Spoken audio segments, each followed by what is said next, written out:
तिसऱ्या आघाडीत MIMला स्थान नाही, बच्चू कडू यांचे स्पष्टीकरण। तिसऱ्या आघाडीचा मुद्दा जात व धर्माच्या पलीकडे असून कष्टकरी शेतकरी यांच्यासाठी आघाडी आहे, परंतु तिसऱ्या आघाडीत येऊ इच्छिणाऱ्यांना MIMची प्रखरता पचविणे आम्हाला सहज शक्य होणार नाही।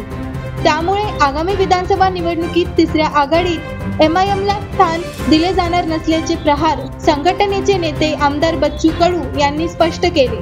आमदार कडू नाशिक दौऱ्यावर आले असता त्यांनी माध्यमांशी संवाद साधला। ते म्हणाले की आगामी विधानसभा निवडणुकीमध्ये तिसऱ्या महाआघाडीची महाशक्ती आम्ही निर्माण करणार आहोत। ही महाशक्ती जनतेची राहील। स्वाभिमान शेतकरी संघटनेचे राजू शेट्टी, छत्रपती संभाजीराजे, ॲडव्होकेट प्रकाश आंबेडकर यांचे चुलत भाऊ राजदत्त आंबेडकर, त्याचप्रमाणे इतर मुस्लिम संघटनांना सोबत घेऊन वैचारिक बैठक मांडली जाणार आहे। या बैठकीमध्ये तिसऱ्या महाआघाडी संदर्भातील सर्व मुद्दे स्पष्ट होतील।